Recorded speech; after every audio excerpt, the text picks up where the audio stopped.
Hoje, quarta-feira da 9ª semana do Tempo Comum, nós meditamos na liturgia da palavra o Evangelho de Marcos, capítulo 12, versículos de 18 a 27. Alguns saduceus se aproximam de Jesus e colocam a ele uma situação um tanto embaraçosa. Antes de tudo, é preciso dizer que estes saduceus não acreditavam na ressurreição dos mortos. E assim como já tinham feito os fariseus, agora este grupo coloca Jesus à prova numa casuística diante da qual pretendem colocar Jesus em situação difícil. Relatam a história de uma mulher que, depois de se casar com 7 irmãos consecutivamente, não deixa filhos, não deixa descendentes e morre também ela no final da história. E então a pergunta decisiva desses saduceus colocada a Jesus: na ressurreição, de quem esta mulher será considerada esposa? De qual dos 7 irmãos? Jesus, respondendo a esta capciosa situação, a esta capciosa casuística dos saduceus, diz, citando o Antigo Testamento: Deus é o Deus da aliança feita com Abraão, com Isaque, com Jacó. Ele é Deus de Abraão, de Isaque, de Jacó, Deus de vivos e não Deus dos mortos. Pois bem, o que Jesus quer dizer aos saduceus com esta resposta?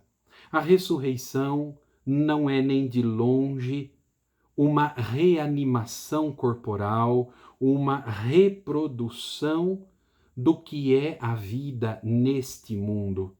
Não é uma alternativa de continuidade da vida neste mundo organizada, vivida segundo os nossos critérios humanos.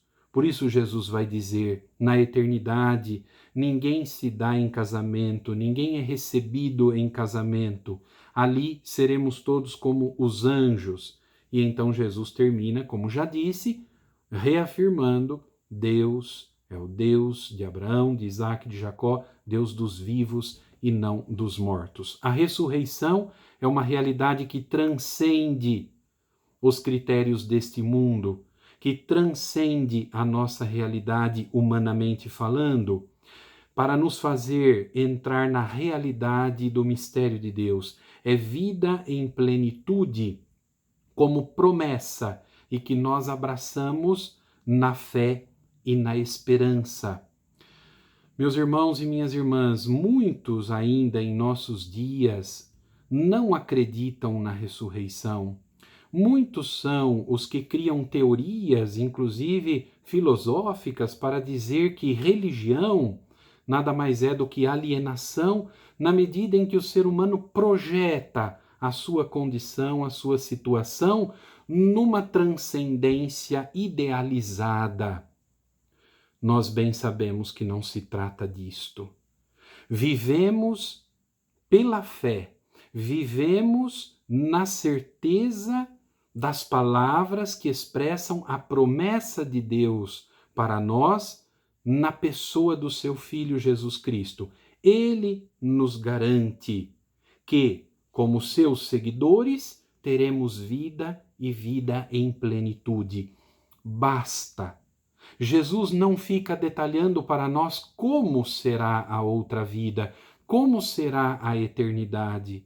Ele não fica descendo aos pormenores para nos explicar, de tal maneira a entendermos racionalmente o que é a eternidade, a condição de ressuscitados. Ele apenas garante: nossa vida será plena em Deus. Tudo aquilo que somos em nossa totalidade, a nossa constituição humana, corpo, alma, pessoa humana na sua individualidade, o que somos na totalidade, nós veremos plenificar-se em Deus.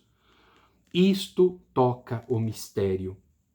Peçamos ao Senhor Jesus Cristo, seguindo os seus passos, a graça de vivermos de modo confiante em suas promessas, a graça de crermos verdadeiramente em suas palavras e de já vivermos neste mundo como pessoas marcadas pelo dom da ressurreição. A nossa vida é dom precioso que se projeta para a eternidade em Deus. Dele nós viemos, para ele nós voltaremos, porque ele nos ama e quer nos levar à plenitude. Ele começou esta obra, ele a levará à sua plena realização. Que Deus nos abençoe e nos fortaleça sempre. Nosso Senhor Jesus Cristo, que morreu e ressuscitou para a nossa salvação, seja sempre a razão maior que nos faz caminhar neste mundo para chegarmos à pátria definitiva. Deus nos abençoe e nos fortaleça hoje e sempre.